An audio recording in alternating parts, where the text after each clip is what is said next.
ഓർത്ത് അതിനുള്ളതാകുന്ന ഈ നല്ല സന്ദർഭം ഓർത്ത് ഞാൻ ദൈവത്തെ സ്തുതിക്കുന്നു. അത് എല്ലാവർക്കും ഒരു പ്രാവശ്യം കൂടി കർത്താവിന്റെ നാമത്തിൽ വന്ദനം.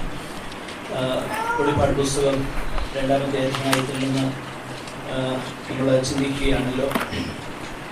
കഴിഞ്ഞ ആഴ്ചകളിൽ അതിൻ്റെ 3-ാമത്തെ സഭയ്ക്ക് അല്ലെങ്കിൽ ആ ഓർഡർ അനുസരിച്ച് എഫെസോസ്, സ്മുർണ, പെർഗമോസ് ഈ 3 സഭകൾക്കുള്ളതാകുന്ന ദൂത് അല്പമായി ചിന്തിക്കാൻ ദൈവം നമുക്കിടയായി തീർന്നു. ഇന്ന് തുടർന്ന് തുയഥൈര സഭയ്ക്ക് എഴുതുന്ന ആ ലേഖനം നമ്മൾ ഒന്നിച്ച് ചിന്തിക്കാനായി കർത്താവിന്റെ കൃപയിൽ ശരണപ്പെടുകയാണ്. 2-ാമത്തെ അധ്യായം 18 മുതൽ അതിൻ്റെ അവസാന ഭാഗം വരെ തുയഥൈര സഭയ്ക്ക് എഴുതുന്ന ലേഖനമാണ്. ഈ രാത്രി സമയം നമുക്ക് തുടർന്ന് കഴിവതും പെട്ടെന്ന് തന്നെ നിർത്തുവാൻ താല്പര്യമുള്ളത് കൊണ്ട് അത് വായിക്കാനായിട്ട് സമയം വേർതിരിക്കുന്നില്ല. നമുക്ക് ആ വേദഭാഗം അറിയാം, വായിച്ചിട്ടുണ്ട് എന്ന് ഞാൻ കരുതുകയാണ്. അതുകൊണ്ട് നമ്മൾ ആ തിരുവചന ഭാഗത്തേക്ക് നമ്മുടെ ശ്രദ്ധയെ തിരിക്കാനായിട്ട് താല്പര്യപ്പെടുകയാണ്. തുയഥൈര പട്ടണത്തെക്കുറിച്ചോ അതിൻ്റെ പശ്ചാത്തലങ്ങളെക്കുറിച്ചൊന്നും അധികമായിട്ട് നമുക്ക് അറിയുവാൻ കഴിയത്തില്ല. തുയഥൈരയിലുള്ളതാകുന്ന സഭയെക്കുറിച്ചും ഈ ലേഖനത്തിൽ ഒഴികെ മറ്റ് രേഖകളൊന്നും പുതിയ നിയമത്തിൽ നമുക്ക് കാണുവാൻ കഴിയുന്നില്ല. ആകെപ്പാടെ ഒരു റെഫറൻസ് ഉള്ളത് ഫിലിപ്പിയിൽ വെച്ച് കർത്താവിനെ അറിഞ്ഞ ഒരു വനിതയെക്കുറിച്ച് രേഖപ്പെടുത്തുന്നത് തുയഥൈരക്കാരിയാകുന്ന ലിദിയ എന്നാണ്. ആ സ്ത്രീയോടുള്ള ബന്ധത്തിൽ മാത്രം ഈ പട്ടണത്തെക്കുറിച്ച് പുതിയ നിയമത്തിൽ നമുക്ക് കാണുവാൻ കഴിയുന്നുണ്ട്. തുയഥൈരയിൽ എങ്ങനെയാണ് സഭ ഉടലെടുത്തതെന്ന് നമുക്കറിയത്തില്ല. പൗലോസ് അപ്പോസ്തലന്റെ ഒരുപക്ഷെ ആസിയയിൽ എല്ലാവരും വചനം കേട്ടു എന്ന് അപ്പോസ്തല പ്രവൃത്തിയിൽ നമ്മൾ പല പ്രാവശ്യം ഇതിനു മുൻപ് കണ്ടതാകുന്ന ആ എഫെസോസിൽ പൗലോസ് ദൈവവചനം പ്രസംഗിച്ചതിന്റെ ഫലമായിട്ട് തന്നെയാകാം ഈ ദേശങ്ങളിലൊക്കെ സുവിശേഷം വ്യാപിപ്പാൻ ഇടയായത് എന്ന ന്യായമായി നമുക്ക് ചിന്തിപ്പാൻ കഴിയുന്നുണ്ട്. ഈ പട്ടണത്തില് ചില പ്രധാനപ്പെട്ട കാര്യങ്ങൾ, അല്പം ചില കാര്യങ്ങൾ മാത്രം പറയുവാനായിട്ട് ഞാൻ താല്പര്യപ്പെടുകയാണ്. ഈ പട്ടണത്തെക്കുറിച്ച് പൊതുവെ മറ്റ് ചരിത്രത്തിൻ്റെ പശ്ചാത്തലത്തിൽ മനസ്സിലാക്കുവാൻ കഴിയുന്നത് വളരെയധികം വ്യാപാരികൾ ഉള്ള അല്ലെങ്കിൽ അങ്ങനെയുള്ളതാകുന്ന വ്യാപാരത്തിൽ ഏർപ്പെടുന്ന ഒത്തിരി പേരുണ്ടായിരുന്ന ഒരു പട്ടണമാണ് തുയഥൈരയിലുള്ളതാകുന്ന, അല്ലെങ്കിൽ അങ്ങനെയുള്ള ഒരു പട്ടണമാണ് തുയഥൈര. നമ്മൾ നേരത്തെ കണ്ടതുപോലെ തന്നെ ലിദിയയോടുള്ള ബന്ധത്തില് രക്താംബരം ഒരു പ്രത്യേകമാകുന്ന നിലയിൽ ഉൽപ്പാദിപ്പിക്കുന്ന അല്ലെങ്കിൽ വളരെ വിലപിടിപ്പുള്ളതാകുന്ന ഒരു ഡൈ, നാച്ചുറൽ ഡൈ ഉപയോഗിച്ച് വസ്ത്രത്തിന് കളർ കൊടുത്ത് ആ കളർ ഉള്ളതാകുന്ന വസ്ത്രത്തിന് വളരെ മാർക്കറ്റിൽ അതിന് വളരെ ഡിമാൻഡാണ്. അതുപോലെ ഉള്ളതാകുന്ന ഒരുപാട് വ്യാപാരങ്ങൾ ഈ പട്ടണത്തിൽ ഉണ്ടായിരുന്നതായിട്ട് മനസ്സിലാക്കുവാൻ കഴിയുന്നുണ്ട്. ഈ പട്ടണത്തിലുള്ളതാകുന്ന വ്യാപാരികൾ അവരൊരുമിച്ച് മിക്കവാറും ഒന്നിച്ചൊരു യൂണിയൻ, ആ യൂണിയനോടുള്ള ബന്ധത്തിൽ അവർക്ക് പൊതുവായ കൂട്ടായ്മകളുണ്ട്, പൊതുവായ വിരുന്നുകളുണ്ട്. എന്നാൽ ഏറ്റവും പ്രധാനമായിട്ട് ഈ പട്ടണത്തോടുള്ള ബന്ധത്തിൽ മനസ്സിലാക്കുവാൻ കഴിയുന്നത് ഈ പട്ടണത്തിൽ താമസിക്കുകയും ജോലി ചെയ്യുകയും ചെയ്യണമെന്നുണ്ടെങ്കിൽ ഇങ്ങനെയുള്ളതാകുന്ന വ്യാപാരികളുടെ ഐക്യവേദിയുമായിട്ട് നല്ല ബന്ധം പുലർത്തും. അങ്ങനെ ബന്ധം പുലർത്തിയെങ്കിൽ മാത്രമേ അവിടെ ജോലി ചെയ്യുവാനും വ്യാപാരം ചെയ്യുവാനും ബിസിനസ് ചെയ്യുവാനും ഒക്കെ കഴിയത്തുള്ളൂ. അങ്ങനെയുള്ള ഒരു സവിശേഷത ഈ പട്ടണത്തിനുണ്ട്. എന്നാൽ പുരാതന കാലത്ത് അങ്ങനെയുള്ളതാകുന്ന കൂട്ടായ്മകളെല്ലാം തന്നെ അവരുടെ ക്ഷേത്രവുമായിട്ട് ബന്ധപ്പെട്ട കൂട്ടായ്മകളാണ്. ഈ തുയഥൈര പട്ടണത്തെ കുറിച്ച് പ്രധാനമായിട്ട് മനസ്സിലാക്കുവാൻ കഴിയുന്നത് ഗ്രീക്കുകാരുടെ ദേവനാകുന്ന അപ്പോളോ എന്ന ആ ദൈവത്തിന് വേണ്ടിയുള്ളതാകുന്ന ഒരു ക്ഷേത്രം അവിടെ ഉണ്ടായിരുന്നു. അതുകൂടാതെ മറ്റ് അനേക പട്ടണങ്ങളിൽ ആ കാലത്തുണ്ടായിരുന്നത് പോലെ തന്നെ ഇന്നും ഉള്ളതുപോലെ തന്നെ ആ ക്ഷേത്രത്തിന്റെ ആരാധനയോട് ബന്ധപ്പെട്ട് വലിയ അധാർമികത ഈ പട്ടണത്തിലുമുണ്ടായിരുന്നു.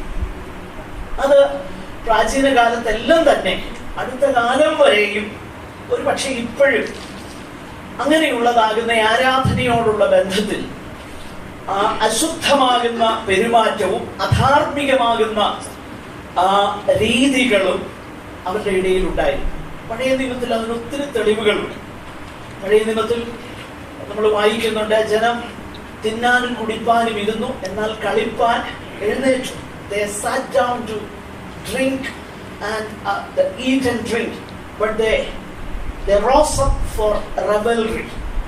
അതായത് അശുദ്ധമാകുന്ന പെരുമാറ്റത്തിന് വേണ്ടി അതിൽ ഇൻഡൾജ് ചെയ്യുവാൻ, അതിൽ ഇടപെടുവാനായിട്ട്. അപ്പോൾ ദേവന്മാരെ സേവിക്കുന്നതിൻ്റെ ഒരു ഭാഗമായിരുന്നു അശുദ്ധമാകുന്ന ജീവിത രീതി. അത് അന്നു മുതലേ ഉണ്ടായിരുന്നു. ഈ ലേഖനം എഴുതുന്ന സമയത്ത് തുയഥൈരിയിൽ വളരെയധികം ഉണ്ടായിരുന്നു. അതിന് ശേഷവും ലോകത്തിലുള്ള മിക്കവാറും പട്ടണങ്ങളിൽ ഒരു നിലയിൽ അല്ലെങ്കിൽ മറ്റൊരു നിലയിലുണ്ട്. ഇങ്ങനെയുള്ളതാകുന്ന കാര്യങ്ങളൊക്കെ തന്നെ അശുദ്ധിയോട് അല്ലെങ്കിൽ അസന്മാർഗിക പ്രവർത്തനങ്ങളോട് ബന്ധപ്പെട്ടായി. അത് ഏറ്റവും നമുക്ക് മനസ്സിലാക്കാൻ കഴിയണമെന്നുണ്ടെങ്കിൽ ഒരു ചെറിയ ഉദാഹരണം പറഞ്ഞാൽ നമുക്ക് മനസ്സിലാകുവാൻ കഴിയും. ഇന്ത്യയിൽ അടുത്ത കാലം വരെ ഉണ്ടായിരുന്ന ഒരു സമ്പ്രദായമാണ് ദേവദാസി സമ്പ്രദായം. അതിനെക്കുറിച്ച് നമുക്കറിയാം. ഇല്ലെങ്കിൽ നിങ്ങൾ ഒന്ന് റിസർച്ച് ചെയ്ത് വായിച്ചു നോക്കാം, അപ്പം മനസ്സിലാവും എന്തായിരുന്നു എന്നത്. അത് വലിയ അധാർമികതയായി. അതിനെതിരെ പോരാടുവാൻ ഏറ്റവും ശക്തമായിട്ട് ദൈവം ഉപയോഗിച്ചത് എമി കാർമൈക്കലിനെയാണ്, സൗത്ത് ഇന്ത്യയിൽ. ആകട്ടെ, ഞാൻ പറഞ്ഞു വരുന്നതിന്റെ താല്പര്യം ഈ പശ്ചാത്തലത്തിലാണ് പുതിയ നിയമത്തില് നമ്മൾ വായിക്കുന്നത്. വിശേഷിച്ച് കൊരിന്ത്യ ലേഖനത്തിലൊക്കെ നമ്മൾ വായിക്കുന്നുണ്ട്. കൊരിന്ത്യരുടെ 1-ാമത്തെ ലേഖനം 8, 9, 10 ഈ അധ്യായങ്ങൾ നമ്മൾ വായിച്ചു നോക്കിക്കഴിഞ്ഞാൽ വിഗ്രഹാരാധനയും വിഗ്രഹാർപ്പിതം തിന്നുന്നതും ദുർനടപ്പും ഇതൊന്നിച്ച് ചേർന്ന് പോകുന്നതാണ്. വിഗ്രഹാരാധന, വിഗ്രഹങ്ങൾക്ക് അർപ്പിക്കപ്പെട്ട അല്ലെങ്കിൽ ആ ഫീസ്റ്റ്, ആ ക്ഷേത്രങ്ങളിൽ ഒന്നിച്ചുള്ളതാകുന്ന ആ സദ്യയിൽ അവർ പങ്കെടുക്കുന്നത്. അതുകൊണ്ടല്ലേ പൗലോസ് പറയുന്നത് വിഗ്രഹമേതുമില്ല എന്ന് നമുക്കറിയാം. നമുക്ക് എല്ലാവർക്കും അറിവുണ്ട്, എന്നാൽ അറിവ് എന്ത് ചെയ്യുന്നു? ചീർപ്പിക്കുന്നു. നീ ക്ഷേത്രത്തിൽ ഇരിക്കുന്നത് വേറൊരുത്തർ കണ്ടു കഴിഞ്ഞാൽ അവന്റെ മനസാക്ഷി ബലഹീനമായതുകൊണ്ട് അവൻ മലിനപ്പെടും. അവൻ വിഗ്രഹാർപ്പിതം തിന്നുവാൻ തക്കവണ്ണം അവന്റെ മനസ്സ് ഉറയ്ക്കുകയില്ലയോ? അങ്ങനെ നിന്റെ സ്വാതന്ത്ര്യ നിമിത്തം നിന്റെ സഹോദരന്റെ മനസാക്ഷി എന്താകും? മലിനപ്പെടും. അവൻ തെറ്റിലേക്ക് വഴുതി പോകുവാൻ സാധ്യതയുണ്ട്. നീ ഒരു പക്ഷേ തെറ്റിലേക്ക് വഴുതി പോകത്തല്ലായിരിക്കാം. നിനക്ക് അതാണ് ആ ഒരു പശ്ചാത്തലമാണ് നമ്മൾ വായിക്കുക. അത് പറഞ്ഞ് നിങ്ങൾ അതിനെ പോയി വായിച്ച് നോക്കിക്കഴിഞ്ഞാൽ ഇത് മനസ്സിലാക്കുവാൻ തക്കവണ്ണം കഴിയും. അപ്പോൾ വിഗ്രഹാരാധനയും അസന്മാർഗികതയും വിഗ്രഹാർപ്പിതം ഭക്ഷിക്കുന്ന ആ കൂട്ടുകെട്ടിൽ ഏർപ്പെടുന്നതും എല്ലാം അന്യോന്യം ബന്ധപ്പെട്ടായിരുന്നു ഇരുന്നത്. തുയഥൈര പട്ടണത്തിലെ സവിശേഷത ഞാൻ പറഞ്ഞല്ലോ, അവിടെ ജോലി ചെയ്യുവാനും വ്യാപാരം ചെയ്യുവാനും കഴിയണമെങ്കിൽ ഈ ബിസിനസ്സുകാരുടെ ഒരു ഗിൽഡുണ്ട്, അവരുടെ ഒരു കൂട്ടായ്മയുണ്ട്, അവരുടെ ഒരു യൂണിയൻ ഉണ്ട്. ആ യൂണിയന്റെ ഭാഗമായെങ്കിലേ അവർക്ക് ജോലി ചെയ്യുവാനും വ്യാപാരം ചെയ്യുവാനും കഴിയത്തുള്ളൂ. അപ്പൊ അങ്ങനെയുള്ള ഒരു സാഹചര്യത്തിലായിരുന്നു ഈ സഭ നിലനിന്നത്. ഞാനിത് പ്രാരംഭമായിട്ട് പറഞ്ഞത് തുടർന്ന് പഠിക്കുന്ന കാര്യങ്ങൾ മനസ്സിലാക്കുവാൻ ഇത് സഹായകം ആകും എന്നുള്ളത് കൊണ്ടാണ്. ആകട്ടെ, നമുക്ക് ഈ വേദഭാഗം തുടർന്ന് നമുക്ക് ചിന്തിക്കാം. നമ്മൾ ഈ പട്ടണത്തോടുള്ള ബന്ധത്തില് ദൈവത്തിന്റെ പരിശുദ്ധാത്മാവ് അവരോട് പറയുന്ന അല്ലെങ്കിൽ കർത്താവരോട് പറയുന്ന കാര്യവും ആ സഭയുടെ സാഹചര്യവും വളരെ ചിന്തനീയമാകുന്ന ഒരു കാര്യമാണ്. ഈ പട്ടണത്തോടുള്ള ബന്ധത്തിൽ അവിടെ അവരഭിമുഖീകരിച്ചതാകുന്ന ഒരു പ്രശ്നം, ഈ പട്ടണത്തിലുള്ളതാകുന്ന രീതിയും സമ്പ്രദായത്തിനും അനുസരിച്ച് അതിനോട് കോംപ്രമൈസ് ചെയ്യുവാൻ അവരെ പ്രേരിപ്പിക്കുന്ന ഒത്തിരി ഘടകങ്ങളുണ്ടായിരുന്നു. എന്നാൽ അത് പുറമേ നിന്നുള്ള ഘടകങ്ങളാണെങ്കിൽ എന്ന് പറഞ്ഞാൽ ജോലി ചെയ്യുവാൻ കഴിയത്തില്ല, ബിസിനസ്സിൽ ഏർപ്പെടാൻ കഴിയത്തില്ല, ആ പട്ടണത്തിലെ രീതി തുടർന്നില്ലെങ്കിൽ. എന്നാൽ ഈ സഭയോടുള്ള ബന്ധത്തിൽ അതിൻ്റെ ഉള്ളിൽ നിന്ന് തന്നെ അങ്ങനെയുള്ളതാകുന്ന ഒരു സന്ധിയിലേക്ക് ഏർപ്പെടുവാനുള്ള ഒരു പ്രേരണ നൽകുന്ന ഘടകം ഈ സഭയിൽ തന്നെ ഉണ്ടായിരുന്നു. അതായിരുന്നു ആ സഭയുടെ ഏറ്റവും വലിയ പ്രശ്നം. അതിനെതിരെയാണ് നമ്മുടെ വാഴ്ത്തപ്പെട്ടവനാകുന്ന കർത്താവ് ഈ സഭയ്ക്ക് മുന്നറിയിപ്പ് നൽകുന്നത്. ഇത്രയും കാര്യങ്ങൾ പ്രാരംഭമായിട്ട് ഞാൻ പറഞ്ഞു. നമുക്ക് തുടർന്ന് ആ വേദഭാഗത്തേക്ക് നമുക്ക് ശ്രദ്ധിക്കാം. ഒന്നാമതായിട്ട് ഈ പട്ടണത്തെ കുറിച്ചുള്ള കാര്യങ്ങൾ നമ്മൾ കണ്ടു. വെളിപ്പാട് പുസ്തകം 3-ാം അധ്യായം 18 മുതലുള്ള വേദഭാഗങ്ങളിൽ തുയഥൈര സഭയ്ക്ക് എഴുതുന്ന ലേഖനമാണ് നമ്മൾ പഠിച്ചുകൊണ്ടിരിക്കുന്നത്. ആ പട്ടണത്തിന്റെ അല്പം ചില സവിശേഷതകൾ നമ്മൾ കണ്ടു. 2, ഈ സഭയോടുള്ള ബന്ധത്തിൽ നമ്മുടെ കർത്താവ് തന്നെ കുറിച്ച് പറയുന്ന കാര്യങ്ങൾ വളരെ ചിന്തനീയമാണ്. നമ്മളിങ്ങനെ വായിക്കുന്നു, അഗ്നിജ്വാലയ്ക്കൊത്ത കണ്ണും വെള്ളോടിന് സദൃശ്യമായ കാലും ഉള്ള ദൈവപുത്രൻ അരുളി ചെയ്യുന്നത്. നമുക്കറിയാം, അഗ്നിജ്വാലയ്ക്കൊത്ത കണ്ണും ഈ വിശേഷണങ്ങൾ ദാനിയേലിന്റെ പ്രവചനം 10-ാം അധ്യായം 6-ാം വാക്യത്തിൽ നമ്മൾ നേരത്തെ അത് റെഫർ ചെയ്തിട്ടുള്ള വിഷയമാണ്. അവിടെ കാണുന്ന അതേ വിശേഷണം തന്നെയാണ് നമ്മുടെ കർത്താവിന് ഇവിടെ നൽകിയിരിക്കുന്നത്. നിശ്ചയമായിട്ടും 2 കാര്യങ്ങൾ ഇതിനോടുള്ള ബന്ധത്തിൽ മനസ്സിലാക്കുവാൻ കഴിയുന്നുണ്ട്. ഒന്ന്, ഈ സഭ പുറമേ നോക്കിക്കഴിഞ്ഞാൽ വലിയ പ്രശ്നങ്ങളൊന്നുമില്ല. എന്നാൽ പുറത്തു നിന്നുള്ള ആ നോട്ടമല്ല, നേരെ മറിച്ച് അകത്തെന്താണെന്ന് കാണുവാൻ കഴിയുന്നവനാണ് ഞാൻ എന്നുള്ളതാകുന്ന ഒരു സന്ദേശം. മാത്രമല്ല, പാപത്തിനെതിരെ ഉള്ളതാകുന്ന കർത്താവിന്റെ മനോഭാവത്തെയും ഈ തിരുവചന ഭാഗം നമ്മളെ പഠിപ്പിക്കുകയാണ്, അല്ലെങ്കിൽ അതിന്റെ പ്രാധാന്യം നമുക്ക് നൽകുകയാണ്. അഗ്നിജ്വാലയ്ക്കൊത്ത കണ്ണും 2, വെള്ളോടിന് സദൃശ്യമായ കാലുമുള്ള ദൈവപുത്രൻ അരുളി ചെയ്യുന്നത്. അപ്പോൾ 1, ഇതിന്റെ അവസ്ഥ എന്താണെന്ന് കർത്താവ് കാണുന്നു. കർത്താവിന് അത് കാണുവാൻ കഴിയും എന്നുള്ള സന്ദേശം അവർക്ക് കൈമാറുന്നു. 2, ഇത് കാണുക മാത്രമല്ല, പാപത്തിനുള്ള ശിക്ഷ കർത്താവ് നൽകും എന്നുള്ളതാകുന്ന ആ നിശ്ചയമുള്ള ഉറപ്പുള്ളതാകുന്ന ആ വസ്തുതയും അവരോട് പറയുകയാണ്. ഈ 2 കാര്യങ്ങളാണ് പ്രധാനമായിട്ട് ഈ ആരംഭ ഭാഗത്ത് തന്നെ നമുക്ക് കാണുവാൻ തക്കവണ്ണം കഴിയുന്നുണ്ട്. താഴോട്ട് കർത്താവ് പാപം വിട്ട് മാനസാന്തരപ്പെടാത്തവരോടുള്ള ബന്ധത്തിൽ എന്തൊക്കെ ചെയ്യുമെന്നൊക്കെ പറയുന്നുണ്ട്. അപ്പോൾ നിശ്ചയമായിട്ടും ഈ വിഷയം കർത്താവിന്റെ പാപത്തിന്മേലുള്ളതാകുന്ന നിശ്ചയമായിട്ടുള്ള ശിക്ഷാവിധിയെ അവരെ ഓർപ്പിക്കുന്ന വസ്തുതകളാണ്. അടുത്തതായിട്ട് അതിന്റെ 19-ാമത്തെ വാക്യത്തിലേക്ക് വരുമ്പോൾ കർത്താവ് ഈ സഭയോടുള്ള ബന്ധത്തില് അവരുടെ നല്ല ഗുണങ്ങൾ എടുത്തു പറയുകയാണ്. ഞാൻ നിന്റെ പ്രവൃത്തിയും നിന്റെ സ്നേഹം, വിശ്വാസം, ശുശ്രൂഷ, സഹിഷ്ണുത എന്നിവയും നിന്റെ ഒടുവിലത്തെ പ്രവൃത്തി ആദ്യത്തേതിലും ഏറെയെന്നും അറിയുന്നു. നോക്കുക, ഇവിടെ എഫെസോ സഭയ്ക്ക് എഴുതുന്ന ദൂത് പോലെ തന്നെ ഞാൻ നിന്റെ പ്രവൃത്തി അറിയുന്നു എന്ന് അവരോട് പറയുന്നു. എന്നാൽ ഇവിടെ ഇവരോട് പറയുന്നതാകുന്ന ഒരു കാര്യം, ഇവരുടെ പ്രവൃത്തി വളരെ കൃത്യതയുള്ളതും ദൈവവചനപ്രകാരമുള്ള കാര്യവുമാണ്.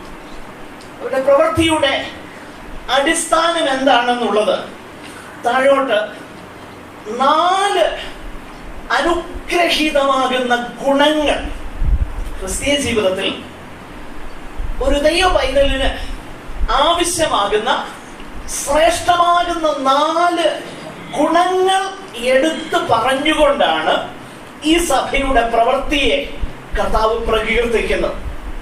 ഒന്ന്, ഞാൻ നിന്റെ സ്നേഹം അറിയുന്നു. അപ്പോൾ നിശ്ചയമായിട്ടും ഏറ്റവും അനുഗ്രഹീതമാകുന്ന നിലയിൽ അവർക്ക് കർത്താവിനോടും മറ്റുള്ളവരോടുമുള്ള ആ സ്നേഹം, കർത്താവ് അതിനെ പ്രശംസിക്കുകയും അത് നല്ലതാണ്. 2, നിന്റെ വിശ്വാസവും എനിക്കറിയാം. കർത്താവിലുള്ളതാകുന്ന ആശ്രയം മാത്രമല്ല, അതിന്റെ ഫലമായിട്ട് നിന്റെ സ്നേഹത്തിന്റെ ഫലമായിട്ടുള്ള ശുശ്രൂഷയും നീ എന്നിൽ ആശ്രയിക്കുന്നത് കൊണ്ടുള്ള നിന്റെ സഹിഷ്ണുതയും.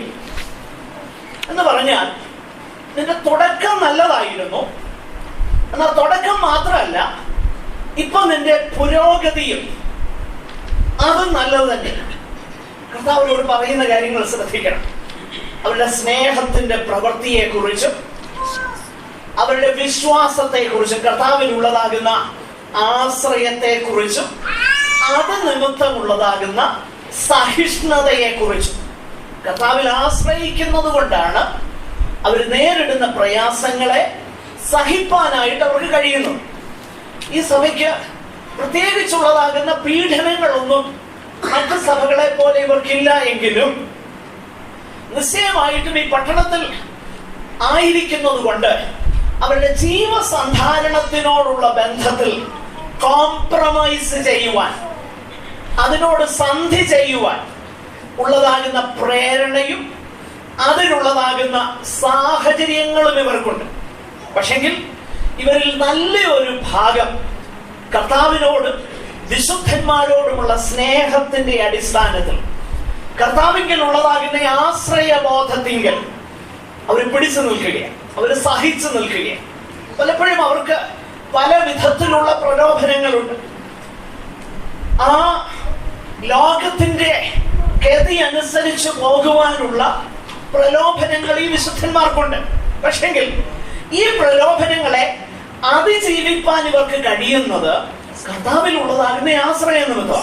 അതുകൊണ്ടാണ് കർത്താവിനോട് പറയുന്നത്, നിന്റെ വിശ്വാസവും അത് നിമിത്തമുള്ളതാകുന്ന സഹിഷ്ണുതയും ഇതെല്ലാം ഞാൻ അറിയുന്നു. മാത്രമല്ല, ഇതിന്റെ എല്ലാം ഫലമായിട്ട് നിന്റെ ഒടുവിലത്തെ പ്രവൃത്തി ആദ്യത്തേതിലും ഏറെയെന്നും ഞാൻ അറിയുന്നു. നോക്കുക, അപ്പോൾ ആരംഭത്തെക്കാളും ആ പുരോഗതി നല്ല നിലയിൽ പോകുന്ന അനേക വിശുദ്ധന്മാരുള്ള ഒരു സഭയാണ് തുയഥൈരയിലെ ദൈവസഭ. അതാണ് കർത്താവിനോട് പറയുന്നത്. എന്നാൽ എഫെസോസിലുള്ളതാകുന്ന സഭയോട് പറയുമ്പോൾ 4-ാമത്തെ വാക്യത്തിൽ നമ്മൾ കാണുന്നുണ്ട്, നീ ഏതിൽ നിന്നും വീണിരിക്കുന്നു എന്നറിഞ്ഞ് നിന്നെ കുറിച്ച് ഒരു കുറ്റം എനിക്ക് പറയാനുണ്ട്. നിന്റെ ആദ്യ സ്നേഹം നീ എന്ത് ചെയ്തു? വിട്ടുകളഞ്ഞു. എഫെസോസിലെ സഭ അവരുടെ ആദ്യ സ്നേഹം വിട്ടുകളഞ്ഞെങ്കിൽ തുയഥൈരയിലെ സഭ അങ്ങനെയല്ല. ആദ്യത്തെക്കാളും ഇപ്പോഴവരുടെ പ്രവൃത്തിയും അവരുടെ സ്നേഹവും അവരുടെ വിശ്വാസവും ശുശ്രൂഷയും സഹിഷ്ണുതയും വർദ്ധിച്ചിരിക്കുകയാണ്. ഈ കാര്യമാണ് കർത്താവ് അവരെ കുറിച്ച് എടുത്തു പറയുന്നത്. അനേക നല്ല കാര്യങ്ങൾ അവരെ കുറിച്ച് പറയുവാനായിട്ട് ദൈവത്തിന്റെ പരിശുദ്ധാത്മാവിനുണ്ട്.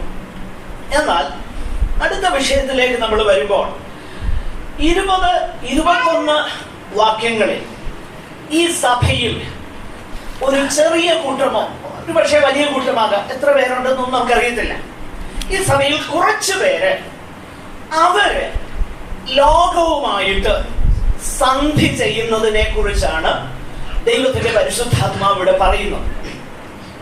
അവിടെ ആ പ്രശ്നത്തിന്റെ അല്ലെങ്കിൽ ഈ പ്രത്യേക അവസ്ഥാവിശേഷത്തിന്റെ കാരണമായിരിക്കുന്നത് ഇസബേൽ എന്ന ഒരു സ്ത്രീയാണ്. ഇസബേൽ എന്നുള്ളത് ഒരു പ്രോപ്പർ ആയിട്ടുള്ള ആ സ്ത്രീയുടെ പേരാണോ എന്ന് നിശ്ചയമില്ല. ഒരുപക്ഷെ അങ്ങനെയാകുവാനുള്ള സാധ്യതയെക്കാളും മറ്റ് വേദഭാഗങ്ങളൊക്കെ അല്ലെങ്കിൽ ഈ വെളിപ്പാട് പുസ്തകത്തിലെ നമ്മൾ നേരത്തെ പഠിച്ച അനേക വിഷയങ്ങളൊക്കെ പഠിച്ചു നോക്കിക്കഴിഞ്ഞാൽ ബിലെയാമിന്റെ ഉപദേശം പിടിച്ചുകൊണ്ടിരിക്കുന്നവർ നിനക്ക് അവിടെയുണ്ട് എന്ന് പറയുമ്പോൾ അവിടെ ബിലെയാമുണ്ടെന്നല്ല, ബിലെയാമിന്റെ സ്വഭാവ സവിശേഷതകളോട് ചേരുന്ന അങ്ങനെയുള്ള ഉപദേശം നിന്റെ ഇടയിലുണ്ട് എന്നാണല്ലോ അർത്ഥമാക്കുന്നത്. അതുപോലെ തന്നെ ഇസബേൽ എന്ന് പറയുന്ന ഒരു സ്ത്രീയെ കുറിച്ച് ഇവിടെ ദൈവത്തിന്റെ പരിശുദ്ധാത്മാവ് പറയുകയാണ്. എന്തുകൊണ്ടാണ് അത് അങ്ങനെ വിളിച്ചിരിക്കുന്നത് എന്നുള്ളത് ഒരു പക്ഷേ പഴയ നിയമത്തിന്റെ വെളിച്ചത്തിൽ നമുക്ക് ഇങ്ങനെ ചിന്തിപ്പാനായിട്ട് കഴിയും. ഇസ്രായേലിനെ കുറിച്ച് പഴയ നിയമത്തിലുള്ള കാര്യം നമുക്കറിയാം. 1 രാജാക്കന്മാർ 16-ാം അധ്യായം അതിന് 31-ാമത്തെ വാക്യം മുതൽ, അല്ലെങ്കിൽ ആ വേദഭാഗത്തിൽ വായിക്കേണ്ട നമുക്കറിയാം. പഴയ നിയമകാലത്ത് തന്റെ ഭർത്താവിനെ she sold herself out to doing evil, അതായത് ദുഷ്ടത ചെയ്യുവാൻ തന്നെ വിറ്റ ഒരു സ്ത്രീയാണ് ഇസബേൽ. അവളുടെ ഇൻഫ്ലുവൻസിൽ ആഹാബും മറ്റനേകം പേര് ഒരുപാട് ദുഷ്ടത ചെയ്തു. ഇസ്രായേലിന്റെ ദൈവത്തിങ്കൽ നിന്നും അവർ പിന്മാറി, അവർ ബാലിനെ സേവിപ്പാനായിട്ട് തുടങ്ങി. ഈ ഒരു സ്ത്രീയുടെ ഇൻഫ്ലുവൻസ് നിമിത്തം ഒത്തിരി പേര് ബാലിനെ സേവിപ്പാൻ, വിഗ്രഹങ്ങളെ സേവിപ്പാൻ, ഭൂതാത്മാക്കളെ സേവിപ്പാനായിട്ട് അവര് തിരിഞ്ഞു. അപ്പോഴങ്ങനെയുള്ളതാകുന്ന ഒരു സ്വാധീനം ഉള്ള ഒരു സ്ത്രീയായിട്ടാണ് ഇസബേലിനെ പഴയ നിയമത്തിൽ നമ്മൾ കാണുന്നത്. അങ്ങനെയെങ്കിൽ പുതിയ നിയമത്തിൽ ഈ സ്ത്രീയെ ഇസബേൽ എന്ന് വിളിക്കുന്നത് കൊണ്ട് നിശ്ചയമായിട്ടും ദൈവത്തിങ്കൽ നിന്നും അനേകരെ അകറ്റുന്ന, അനേകരെ തെറ്റിച്ചു കളയുന്ന ഒരു തെറ്റായ സ്വാധീനമുള്ള ഒരു ഉപദേശമുള്ള ഒരു സ്ത്രീയായിട്ടാണ് ഇസബേലിനെ നമുക്കിവിടെ കാണുവാൻ കഴിയുന്നത്. ഇവിടെ ആ സ്ത്രീ തന്നെ കുറിച്ച് പറയുന്നതാകുന്ന കാര്യങ്ങൾ നമുക്ക് ആദ്യമേ തന്നെ മനസ്സിലാക്കുവാൻ കഴിയുന്നു. എങ്കിലും താൻ പ്രവാചകി എന്ന് പറഞ്ഞ് നോക്കുക, അവളെ തന്നെ വിളിക്കുന്നത് എന്താണ്? പ്രവാചകി. അപ്പൊ പ്രവാചകി ആയതുകൊണ്ട് അവളത് അവകാശപ്പെടുന്നത് ദൈവം പറയുന്ന കാര്യമാണ് ഞാൻ പറയുന്നതെന്നുള്ളത്. അതാണ് മനസ്സിലാക്കേണ്ടത്. ദൈവത്തിങ്കിൽ നിന്നുള്ള സന്ദേശം ഞാൻ പറയുന്നു. ഇവിടെ അനേകർ തെറ്റിപ്പോയിട്ടുള്ളത്. പ്രിയമുള്ളവരെ, അതുകൊണ്ടാണ് ദൈവത്തിന്റെ പരിശുദ്ധാത്മാവ് സകലതിനെ കുറിച്ചും, എന്തിനേറെ പ്രവചനമാകട്ടെ, അങ്ങനെയുള്ള അനേക കൃപാദാനങ്ങളാകട്ടെ, അതെങ്ങനെ വ്യാപാരം ചെയ്യപ്പെടണമെന്നുള്ളതും എങ്ങനെ അത് സഭയിൽ ആയിരിക്കണമെന്നുള്ളതും അതിനോടുള്ള ദൈവമക്കളുടെ മനോഭാവം എന്തായിരിക്കണമെന്നുള്ളതും എങ്ങനെ അത് വിലയിരുത്തുവാൻ കഴിയും എന്നുള്ളതിൻ്റെയും വ്യക്തമാകുന്ന ഉപദേശം ദൈവവചനം നൽകുന്നു. അപ്പോൾ നിശ്ചയമായിട്ടും ദൈവത്തിങ്കിൽ നിന്ന് എന്ന് പറയുന്ന ഒരു സന്ദേശത്തെ ദൈവത്തിങ്കിൽ നിന്ന് പറയുന്നു എന്നതിന്റെ വെളിച്ചത്തിൽ ആരെങ്കിലും ഏറ്റെടുത്താൽ അതിനെ വിശകലനം ചെയ്യാതെ എന്നേക്കും സ്ഥിരമായിരിക്കുന്ന തിരുവെഴുത്തുമായി അതിനെ തട്ടിച്ചു നോക്കാതെ, വെരിഫൈ ചെയ്യാതെ സ്വീകരിച്ചാൽ തെറ്റിലേക്ക് പോകുവാനുള്ള സാധ്യതയുണ്ട്. എൻ്റെ ചെറിയ ജീവിതത്തിൽ, എൻ്റെ കൊച്ചു ശുശ്രൂഷയിൽ അനേകം പ്രിയപ്പെട്ടവരെ ഞാൻ കണ്ടിട്ടുണ്ട്. എനിക്കൊരു പ്രയാസകരമായിട്ട് തോന്നിയ ഒരു സംഭവം ഞാൻ പറയാം. ഒരു പ്രത്യേക സാമുദായിക ചുറ്റുപാടിൽ നിന്ന് വിശ്വാസത്തിൽ വന്ന ഒരു പ്രിയപ്പെട്ടവർ, അവരുടെ സഹോദരങ്ങളൊക്കെ യാക്കോബുകാരൻ. ഈ പ്രിയപ്പെട്ടവര് കർത്താവിനെ സ്നേഹിക്കുകയും സേവിക്കുകയും ഒക്കെ ചെയ്യുന്നവരാണ്. ആത്മാർത്ഥമായിട്ട് കർത്താവിനെ സ്നേഹിക്കുന്നവരാണെന്ന് എനിക്ക് പറയുവാൻ കഴിയും. എന്ന് പറഞ്ഞാൽ സിൻസിയറായിട്ട്. പക്ഷെ സിൻസിയർ ആയതുകൊണ്ട് there is always a possibility of being sincerely mistaken. അതായത് വളരെ പരമാർത്ഥതയോടെ കർത്താവിനെ സേവിക്കുന്നു എന്നുള്ളത് സത്യമാണെങ്കിലും അങ്ങനെ പരമാർത്ഥതയിൽ തന്നെ ചിലപ്പോൾ തെറ്റിപ്പോകാനുള്ള സാധ്യതയുണ്ട്. അത് നമ്മൾ മറന്നുപോകരുത്. അതുകൊണ്ടാണ് കർത്താവ് പറഞ്ഞത്, നിങ്ങൾക്ക് പ്രാവിനെ പോലെയുള്ള നിഷ്കളങ്കതയും വേണം, അതേസമയം വേറൊന്നുകൂടെ വേണം. പ്രാവിനെ പോലെ എന്ത് വേണം?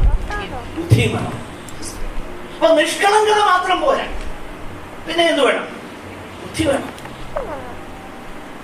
അതെങ്ങനെയാ ബുദ്ധി ഉണ്ടാകുന്നത്? നിന്റെ വചനങ്ങളെ പ്രമാണിക്കുന്നവർക്ക് നല്ല ബുദ്ധിയുണ്ടെന്നാ. അപ്പൊ നിഷ്കളങ്കമായിട്ടൊരു കാര്യത്തെ പിൻപറ്റുകയല്ല വേണ്ടത്, നിഷ്കളങ്കമായിട്ട് തന്നെ ഇരിക്കണം. അതേസമയം നമുക്ക് എന്ത് വേണം? ദൈവവചനപ്രകാരമുള്ള ബുദ്ധി വേണം, പരിജ്ഞാനം വേണം. ഇല്ലെങ്കിൽ തെറ്റിപ്പോകും. ഞാൻ പറഞ്ഞ ഉദാഹരണം പെട്ടെന്ന് ഞാൻ അവസാനിപ്പിക്കട്ടെ. പ്രിയമുള്ളവരെ, ആ പ്രിയപ്പെട്ടവരെ, അവരുടെ ജ്യേഷ്ഠ സഹോദരനോട് ഭയങ്കര പണക്കാരൻ. അദ്ദേഹം സമുദായത്തിൽ നിൽക്കുന്ന ആളാണ്. ഇവര് വിശ്വാസികളാണ്, അതിലൊക്കെ താമസിക്കുന്നത്. അപ്പൊ അതിന് കാരണമായിട്ട് അവർ പറയുന്നേ, അനേകര് ഞങ്ങളോട് പറഞ്ഞു, നിങ്ങളുടെ അയൽപക്കത്ത് പാർക്കുന്ന നിങ്ങളുടെ സഹോദരൻ നിങ്ങൾക്കെതിരെ ക്ഷുദ്രപ്രയോഗം ചെയ്യുക. അതുകൊണ്ടാണ് നിങ്ങളുടെ ജീവിതത്തിൽ ചില പ്രശ്നങ്ങളൊക്കെ ഉള്ളത്. അപ്പൊ അവർക്ക് ഈ സഹോദരനോട് ഭയങ്കര വെറുപ്പാണ്. ആ പ്രിയപ്പെട്ടവൻ ചില നാളുകൾ കഴിഞ്ഞ് അദ്ദേഹം മരിച്ചുപോയി. യാക്കോബുകാരനായിട്ട് തന്നെ മരിച്ചുപോയി. എന്നാൽ അദ്ദേഹം മരിച്ചുപോയിട്ടും ഈ പറഞ്ഞ പ്രശ്നങ്ങളൊക്കെ ആ വീട്ടിൽ ഇപ്പോഴും ഉണ്ടതാണ്.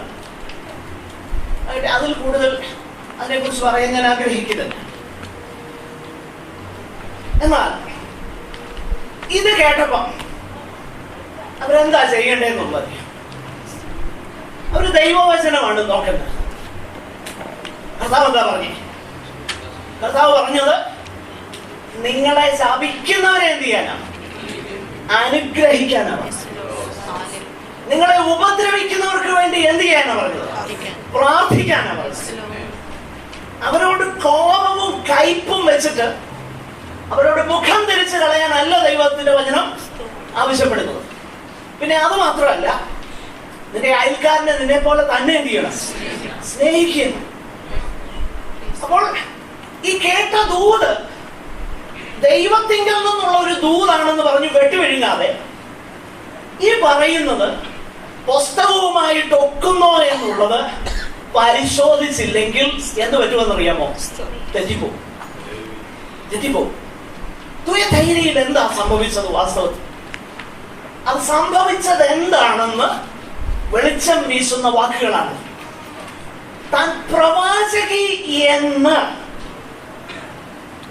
പറഞ്ഞ്, പക്ഷെ അവൾ പറയുന്നത് എന്താ? വായിച്ചേ. തുർന്നടപ്പാചരിപ്പാനും വിഗ്രഹാർപ്പിതം തിന്മാനും. നോക്കുക, അവൾ പറയുന്ന I am a prophetess of God. ഞാനൊരു പ്രവാചകിയാ. പക്ഷെ പറയുന്ന ദൂത് എന്താ പറയുന്നത്? ദൂത് വിഗ്രഹാർപ്പിതം തിന്നോ കുഴപ്പമില്ല, അതിന് കൂടെ ഉള്ളതൊക്കെ അനുഷ്ഠിച്ചോ, ഒരു കുഴപ്പമില്ലെന്നേ, ഞാനല്ലേ പറയുന്നേ. പ്രിയമുള്ളവരെ, ഇത് നമ്മൾക്ക് വളരെ ശ്രദ്ധേയമാകുന്ന ഒരു കാര്യം. അവളെ തന്നെ വിശേഷിപ്പിക്കുന്നത് ഞാൻ പ്രവാചകിയാണ്. അപ്പൊ പ്രവാചകിയാകുകൊണ്ട് ഇവള് പറയുന്ന വാക്കുകൾ ദൈവത്തിന്റെ ആലോചനയായിട്ട് അവരെ കരുതുക. മാത്രമല്ല, അവരുടെ ബിസിനസ് ഒക്കെ നേരെ ചൊവ്വേ പോകണമെങ്കിൽ ഇവള് പറയുന്നതാകുന്ന ഈ കാര്യങ്ങൾ അവര് അനുഷ്ഠിച്ചാൽ അത് നല്ല നിലയിൽ പോവുകയും ചെയ്യും. അപ്പൊ നോക്കുന്നുണ്ടേ കാര്യങ്ങളൊക്കെ ഒത്തുവരുന്നുണ്ട്. ഇവള് പറയുന്നൊക്കെ ഒത്തുവരുന്നുണ്ട്. കാരണം ഇവള് പറയുന്ന പോലെ ചെയ്യുന്നത് കൊണ്ട് അവരുടെ ബിസിനസ്സിൽ ലാഭമുണ്ട്. അതേസമയം തന്നെ അവള് പറയുന്ന ഒരു പക്ഷെ ഈ ചിന്തകൾ നമ്മൾ നോക്കിക്കഴിഞ്ഞാൽ, അതായത് ഇതൊന്നും ചെയ്താൽ കുഴപ്പമില്ല എന്നുള്ളതാകുന്ന സന്ദേശമാണ് കൊടുക്കുന്നത്. എന്ന് പറഞ്ഞാൽ ബ്ലാറ്റന്റ് ആയിട്ട് നിങ്ങൾ പോയി വിഗ്രഹാർപ്പണം തിന്നോ, നിങ്ങൾ ദുർനടപ്പ് ആചരിച്ചോ എന്നല്ല പറയുന്നത്. നേരെ മറിച്ച് അതിനേക്കാളും സിനിസ്റ്റർ ആയിട്ടുള്ള, അതിനേക്കാളും അപകടകരമായിട്ടുള്ള ഒരു കാര്യം പറയുന്നത്. എന്താ? അതൊക്കെ അങ്ങനൊക്കെ ആണെന്നേ. നമുക്ക് ഈ ലോകത്തില് ജീവിക്കണമെന്നുണ്ടെങ്കില് ഒരു കള്ളമൊക്കെ പറയാതെ, അല്ലെങ്കിൽ ഇന്നത്തെ ആ ടെർമിനോളജി അനുസരിച്ച് അങ്ങ് പറയാം, അതൊക്കെ പറ്റുമോ? ഒന്ന് പറ്റുകയാണെന്നേ. പ്രിയമുള്ളവരെ, പിന്നെ പറയുന്നത് എന്താ? പിന്നെ പലരും എന്നോട് പറയുന്ന ഒരു കാര്യം, എന്റെ പാസ്റ്ററെ ബിസിനസ് ചെയ്യണമെന്നുണ്ടെങ്കിൽ ഇച്ചിരി കാര്യങ്ങളൊന്നും ഇല്ലാതെ പറ്റുകയാണെന്നാ പറയുന്നേ. പക്ഷേ ഐ ബെഗ് ടു ഡിസഗ്രി. ഒരു പക്ഷേ അങ്ങനെ ചെയ്യുമ്പോൾ നമ്മൾ പ്രതീക്ഷിക്കുന്ന നിലയിലുള്ള റിട്ടേൺസ് കിട്ടുകയെന്നേ ഉള്ളൂ. നമ്മൾ പ്രതീക്ഷിക്കുന്ന നിലയിലുള്ള റിട്ടേൺ കിട്ടുകയെന്നേ ഉള്ളൂ. പക്ഷെ എന്ത് ചെയ്യാൻ കഴിയും? പരമാർത്ഥതയോടെ ബിസിനസ് ചെയ്യാൻ കഴിയും. അതിന് ഏറ്റവും നല്ല ഉദാഹരണം വേദപുസ്തകത്തിൽ തന്നെ ഉണ്ടല്ലോ. ഏറ്റവും നല്ല ഉദാഹരണം നമ്മുടെ കർത്താവ്. നമ്മുടെ കർത്താവിന് ഒരു ജോലി ഉണ്ടായിരുന്നു, ഒരു തൊഴിലുണ്ടായിരുന്നു, ഇല്ലേ? അച്ഛനായിരുന്നു, ഒരു തൊഴിലുണ്ടായിരുന്നു.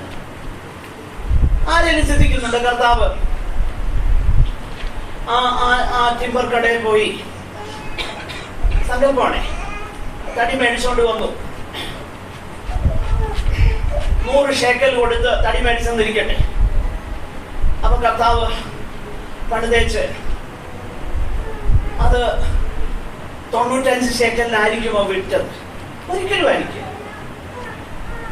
നിശ്ചയമായിട്ടും തന്റെ കുടുംബത്തെ പുലർത്തുവാനുള്ള, താൻ ഭവനത്തിലെ മൂത്തതായതുകൊണ്ട് തന്റെ കുടുംബത്തെ പോറ്റുവാനുള്ള ഉത്തരവാദിത്വം നമ്മുടെ കർത്താവിനുണ്ടായിരുന്നു. കർത്താവിനെ അച്ഛനെന്നാണ് വിളിച്ചത്.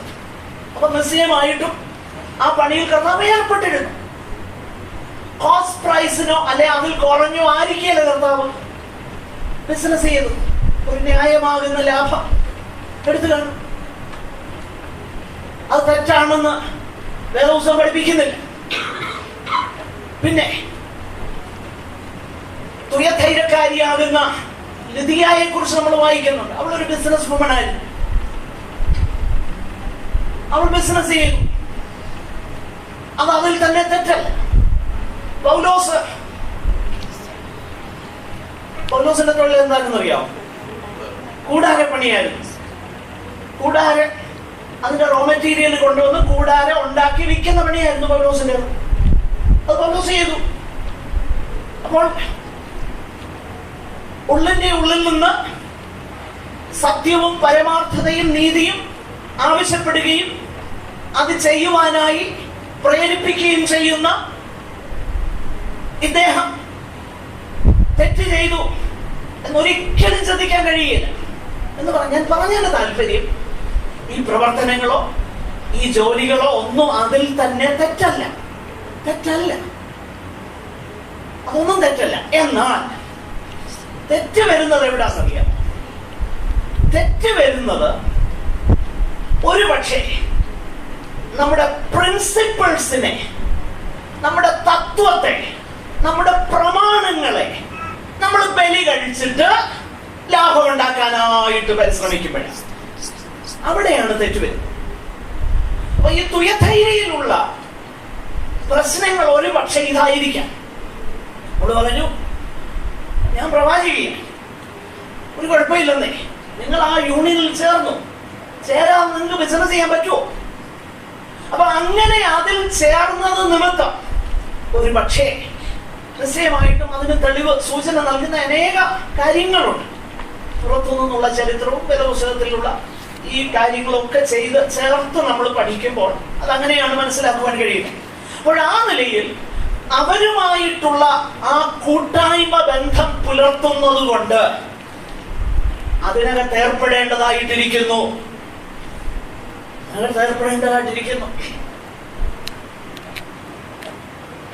എനിക്കറിയാം, ഒരു നല്ല ജോലി കളഞ്ഞ ഒരു പ്രിയപ്പെട്ടവനെ അറിയാം. നല്ല ജോലിയാണ്. അതിന്റെ ഒറ്റ കാരണം, ഒന്ന്, ജോലി സംബന്ധമായിട്ട് പലയിടങ്ങളിൽ പോകണം, ഒത്തിരി ആൾക്കാരുമായിട്ട് മീറ്റ് ചെയ്യണം, ഒരുപാട് രാജ്യങ്ങൾ സന്ദർശിക്കണം. പല സന്ദർഭങ്ങളിലും ആ കോൺട്രാക്ട് ക്ലിക്ക് ചെയ്യാൻ പലവിധമാകുന്ന കൂട്ടുകെട്ടിലും ഏർപ്പെടാൻ നിർബന്ധിതമാകുന്ന ഒരു സന്ദർഭം വന്നപ്പോ ജോലി വിട്ടു. പ്രിയമുള്ളവരെ, നാം മനസ്സിലാക്കണം, അങ്ങനെയുള്ളതാകുന്ന കാര്യങ്ങളിൽ കോംപ്രമൈസ് ചെയ്യുവാനുള്ള ഒരു പ്രേരണ. കർത്താവിന്റെ ഭൃത്യൻ പറഞ്ഞ ഒരു ചെറിയ ഉദാഹരണം ഞാൻ കടമെടുത്ത് പറയുകയാണ്. അദ്ദേഹത്തിന്, എനിക്ക് പരിചയമില്ല, അദ്ദേഹത്തിന് പരിചയമുള്ള ഒരു പ്രിയപ്പെട്ടവരെ കുറിച്ച്. ഭാര്യയും ഭർത്താവും ഒരു മിഡിൽ ഈസ്റ്റേൺ കൺട്രിയിൽ അല്പം സ്വാതന്ത്ര്യമുള്ള ഒരു മിഡിൽ, ഇവിടെ ഖത്തറിലല്ല, ഖത്തറിൽ ഇപ്പൊ അതൊക്കെ ആയി വരിക, പക്ഷേ ഇതിനേക്കാളൊക്കെ ഫാർ അഹെഡ് ആയിട്ടുള്ള ഒരു മിഡിൽ ഈസ്റ്റേൺ കൺട്രി. അവിടെ ആ പ്രിയ സഹോദരി ഫ്രണ്ട് ഓഫീസിലാണ് വർക്ക് ചെയ്തു. കാണാൻ നല്ല പിടിക്കാവുന്ന ഒരു സഹോദരി. അവിടെയുള്ള അധികാരികൾ ആവശ്യപ്പെട്ടു, എന്റെ ഡ്രസ്സിംഗ് ഒക്കെ വളരെ ഓൾഡ് ഫാഷൻഡാണ്, കുറച്ചുകൂടെ ഒക്കെ ഫാഷനബിൾ ആയിട്ട് ഡ്രസ് ചെയ്യാം. പിന്നെ നീ വെറുതെ ഇങ്ങനെ പോരുക, അങ്ങനൊന്നുമല്ല, നല്ല മനോഹരമായിട്ട് ലിപ്സ്റ്റിക് ഒക്കെ ഇടണം, കണ്ണൊക്കെ എഴുതണം, പിന്നെ വസ്ത്രം ധരിക്കുന്നത് നമ്മുടെ ചിന്തയിലല്ല, അതിന്റെ ന്യായമായ കാര്യം ശരീരഭാഗങ്ങൾ മറയ്ക്കാനാണ്. പക്ഷെ അത് അല്പം വെളിപ്പെടുത്തുന്ന രീതിയിൽ വസ്ത്രം ധരിക്കണം. നല്ല ജോലി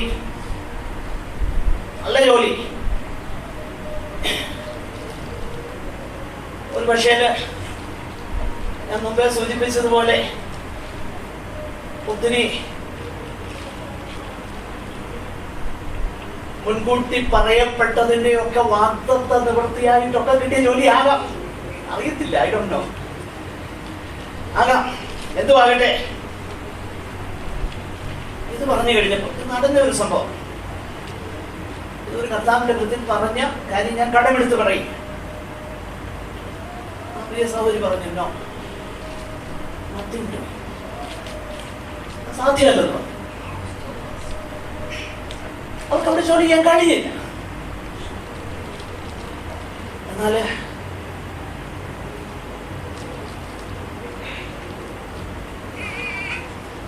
നമ്മുടെ ചിന്ത എന്താ? അതിന് തന്നെ ഇത്ര അവിടെ പോകുമ്പോ അത് ജോലിയുടെ ഭാഗമാണ്, ജോലി സ്ഥലത്ത് പോകുന്നതിന്റെ ഭാഗമാണെന്നേ, കുഴപ്പമില്ലെന്നേ. ചർച്ചിലൊക്കെ വരുമ്പോ നല്ല ഡീസന്റ് ആയിട്ടല്ലേ വരുന്നത്. എന്തോ പ്രിയമുള്ളവരെ, ഞാൻ പറഞ്ഞത് ഈ വിഷയം മനസ്സിലാകാൻ വേണ്ടി പറഞ്ഞ. അപ്പൊ ഏകദേശം ഇതുപോലെയുള്ളൊരു കാര്യം, ഇവള് പ്രവാചകിയാണ്, പക്ഷെ ഇൻ ഇഫക്റ്റ് ഇവളുടെ ഉപദേശം എന്താ? വിഗ്രഹാർപ്പിതം തിന്നാനും തുറന്നടപ്പാതിരുന്നാലും. കാരണം ഈ വിഗ്രഹാർപ്പിതങ്ങളുടെ കൂട്ടായ്മയിൽ തുറന്നടപ്പെന്നുള്ളത് അതിന്റെ ഭാഗമാണ്. അത് പഴയ കാലത്ത് തൊട്ടേ അങ്ങനെ ആയിരുന്നു, ഇന്നും പലയിടങ്ങളിലുമുണ്ട്. വിഗ്രഹാരാധനയുടെ എല്ലാ വിഗ്രഹങ്ങളെ സേവിക്കുന്നവരും തുറന്നടപ്പ് ആചരിക്കുന്നവരാണെന്നാണ് അന്നല്ല ഞാൻ പറയുന്നത്. അതല്ല ഞാൻ പറയുന്നത്. നല്ല നല്ല എന്താ പറയുന്ന, നല്ല നീതിബോധമുള്ള, നല്ല വാക്ക് മാത്രം സംസാരിക്കുന്ന, നമ്മളെക്കാളും ഡീലിംഗിൽ വളരെ ക്ലിയർ ആയിരിക്കുന്ന എന്നാ വിഗ്രഹങ്ങളെ സേവിക്കുന്നവരെ ഞാൻ കാണിച്ചു തരാം. എന്റെ നാട്ടിലുണ്ട് ഇതിന് ചുരുക്കമേ ഉള്ളെങ്കിലും അങ്ങനെയൊക്കെ ഉണ്ട്, എനിക്കറിയാം വ്യക്തിപരമായിട്ട് ഇതിൽ. ഞാൻ പറഞ്ഞു വരുന്നത് വിഗ്രഹങ്ങളെ കുമ്പിടുന്നവരെല്ലാം അങ്ങനെയാണെന്നല്ല. എന്നാൽ അനേക സിവിലൈസേഷനിൽ വിഗ്രഹങ്ങളോടുള്ള ആരാധനയും ഇതെല്ലാം അധാർമികതയുമായിട്ട് ചേർന്ന് പോകുന്നതായി. അപ്പോൾ ഇവിടെ പ്രശ്നം ഇതാണ്. അവർ പറയുന്നത് ഇതൊന്നും കുഴപ്പമില്ല, കാരണം പ്രവാചകിയായിട്ട് ദൂത് പറയുകയാണ്. നിങ്ങൾ വീട്ടിൽ പോയി ഒന്ന് കൊല്ലുന്ന 8 മുതൽ 10 വരെ വായിച്ചു നോക്കിക്കഴിഞ്ഞാൽ ഈ പറഞ്ഞ കാര്യം മനസ്സിലാക്കാൻ കഴിയുന്നു. ആകട്ടെ, ഞാൻ മുൻപോട്ട് പോകട്ടെ. അപ്പോൾ ഇവിടെ ഈ കാര്യം ഇവള് പറഞ്ഞു. ഈ 2 കാര്യങ്ങൾ അവള് പറഞ്ഞ് അനേകരെ അവള് തെറ്റിച്ചു കളഞ്ഞു. ഇവിടെ നമ്മൾ കാണുന്നത്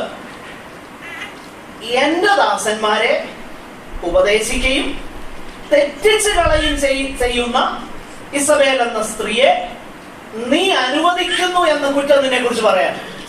അപ്പൊ സഭയില് എല്ലാരും അങ്ങനെ അല്ലായിരുന്നു.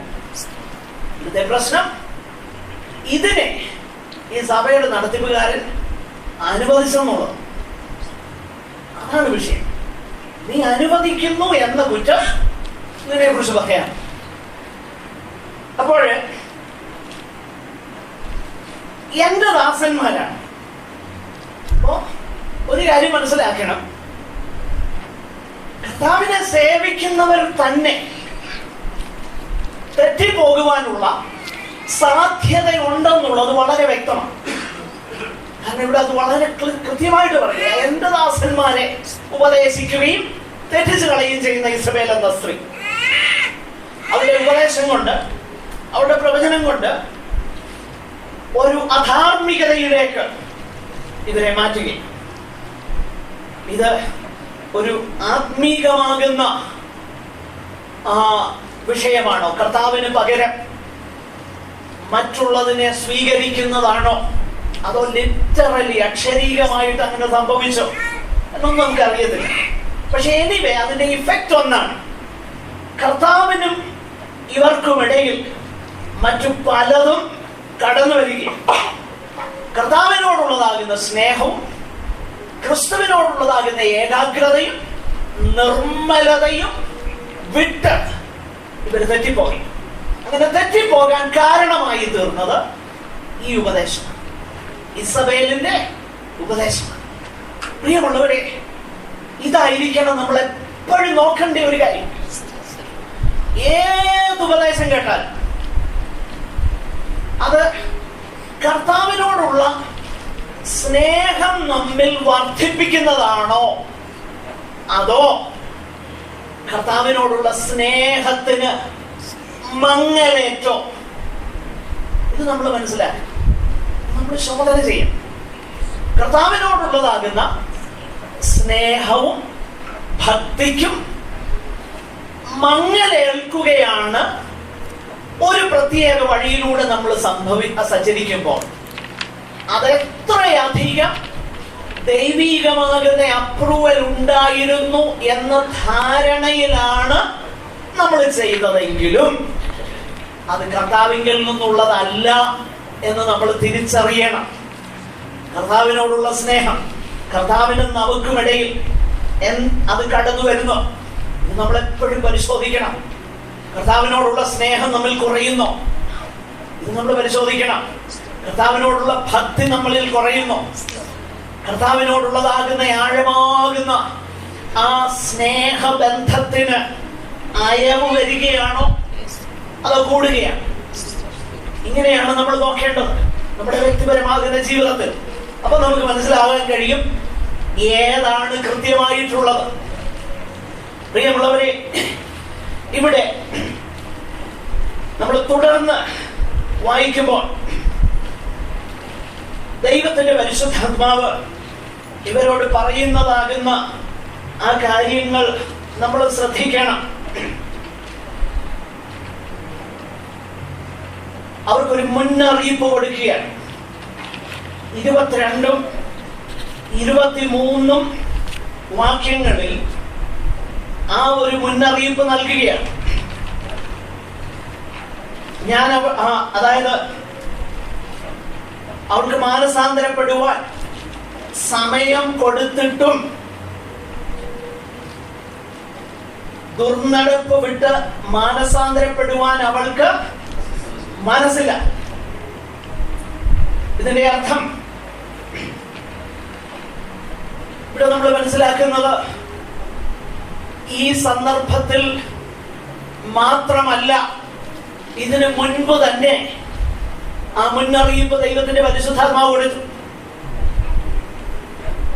ഈ തെറ്റായ ഉപദേശങ്ങളുടെ ഒരു സവിശേഷത എന്താണെന്നറിയാം? അതിതാണ്, അതിനെക്കുറിച്ച് മാനസാന്തരപ്പെടാൻ നമുക്ക് തോന്നുന്നതേയില്ല. ഈ തെറ്റായ കാര്യങ്ങളിൽ കൂടെ, നമുക്ക് ലാഭകരമാകുന്ന കാര്യങ്ങളിൽ കൂടെ നമ്മൾ കടന്നു പോകുമ്പോൾ ഇതിനകത്ത് നമ്മൾ മനസ്സിലാക്കുന്നത് അവൾക്ക് അതിനുള്ള അവസരം നൽകി. കർത്താവ് അവളുമായിട്ട് ഇടപെട്ടു, ആ സ്ത്രീയുമായിട്ട് ഇടപെട്ടു. പക്ഷേ എന്താണ്? ദുർനടപ്പ് വിട്ട് മാനസാന്തരപ്പെടുവാൻ അവൾക്ക് മനസ്സില്ല. ഇങ്ങനെ മനസ്സില്ലാത്തത് കൊണ്ട് കർത്താവ് എന്ത് ചെയ്യുമെന്നുള്ളതാണ് അടുത്ത വാക്യത്തിൽ നമ്മൾ വായിക്കുന്നത്. അവൾക്ക് എന്ത് സംഭവിക്കും? അവളെ കിടപ്പിലും അവളുമായി വ്യഭിചരിക്കുന്നവരെ അവളുടെ നടപ്പ് വിട്ട് മാനസാന്തരപ്പെടാതിരുന്നാൽ വലിയ കഷ്ടതയിലും ആക്കിക്കളയും. അതുമാത്രമല്ല, അങ്ങനെ ആ ശിക്ഷ നടപ്പാക്കുന്നത് നിമിത്തം അതിനൊരു ലക്ഷ്യമുണ്ട്. ആ ലക്ഷ്യം എന്താണെന്ന് കർത്താവ് അടുത്ത വാക്യത്തിൽ പറയുന്നു. അതിങ്ങനെയാണ്: ഞാൻ ഉൾപ്പൂവുകളെയും ഹൃദയങ്ങളെയും ആരായുന്നവൻ എന്ന് സകല സഭകളും അറിയും. 2, നിങ്ങളുടെ പ്രവൃത്തിക്ക് തക്കവണ്ണം ഞാൻ നിങ്ങൾക്ക് ഏവർക്കും പകരം ചെയ്യും. നോക്കുക, ഈ വേദഭാഗം തന്നെ നമ്മൾ വായിച്ചു നോക്കുമ്പോൾ ഒരു കാര്യം വ്യക്തമാണ്. സകല സഭകൾക്കും, എല്ലായിടത്തുമുള്ള എല്ലാ വിശുദ്ധന്മാർക്കുമുള്ള സന്ദേശമാണിത്, മുന്നറിയിപ്പാണിത്. ഞാൻ ഹൃദയങ്ങളെയും ഉൾപ്പുകളെയും ആരായുന്നവനെന്ന് സകല സഭകളും അറിയും. നമ്മുടെ വാഴ്ത്തപ്പെട്ടവനാകുന്ന കർത്താവിനെ കുറിച്ചുള്ള 2 വിശേഷണങ്ങളിലൂടെ ഇവിടെ ദൈവത്തിന്റെ പരിശുദ്ധാത്മാവ് നൽകി. 1, ഞാൻ ഉൾപ്പൂവുകളെയും ഹൃദയങ്ങളെയും ആരായുന്നവൻ. ഇംഗ്ലീഷിൽ എഴുതിയിരിക്കുന്നത് I examine the hearts and minds. Hearts and mind. ഹൃദയത്തെ ആരായുന്നു, ചിന്തകളെ ഞാൻ ആരായുന്നു. ഈ വാക്കുകൾ നമ്മുടെ വാഴ്ത്തപ്പെട്ടവനാകുന്ന കർത്താവിനോടുള്ള ബന്ധത്തിൽ വളരെ ശ്രദ്ധേയമാകുന്ന ഒരു കാര്യമാണ്. അതിന്റെ കാര്യം എന്താണെന്ന് അറിയാമോ? പഴയ നിയമത്തോടുള്ള ബന്ധത്തിൽ ഇസ്രായേൽ അവരുടെ ദൈവത്തെ തിരിച്ചറിയുന്നത് ദൈവം സൃഷ്ടിതാവാണെന്നും ദൈവം അത്ഭുതങ്ങളെ പ്രവർത്തിക്കുന്നതും അങ്ങനെയുള്ള കാര്യങ്ങളോടുള്ള ബന്ധത്തിലല്ല. മറ്റ് ദേവതകളും ജാതികളുടെ ദേവന്മാരും ദേവതകളും ഇങ്ങനെയൊക്കെയുള്ള കാര്യങ്ങൾ ചെയ്യുന്നവരായിട്ടാണ് അവരൊക്കെ വിശ്വസിച്ചിരുന്നത്. അപ്പൊ അതുപോലെയുള്ള ഒരു ദൈവമായിട്ടല്ല ഇസ്രായേലിന്റെ ദൈവമാകുന്ന യഹോവയെ ഇസ്രയേല് തിരിച്ചറിഞ്ഞിരുന്നത്. ഇസ്രയേലിന്റെ ദൈവമാകുന്ന യഹോവയുടെ ഏറ്റവും പ്രധാനപ്പെട്ട സവിശേഷത എന്താണെന്ന് അറിയാമോ? ആ ദൈവത്തിന്റെ സവിശേഷത അവരെയും അവരുടെ പ്രവർത്തനങ്ങളെയും അറിയുന്ന ഒരു ദൈവമെന്നല്ല, നേരെ മറിച്ച് അതിലുപരിയായിട്ട് ഒരു പ്രവൃത്തിയുടെ പിന്നിലുള്ള ചിന്ത എന്തെന്ന് ആരാഞ്ഞ് അറിയുന്നവനായിട്ടാണ് ഇസ്രയേലിന്റെ ദൈവത്തെ വേദപുസ്തകത്തിൽ വെളിപ്പെടുത്തിയിരിക്കുന്നത്.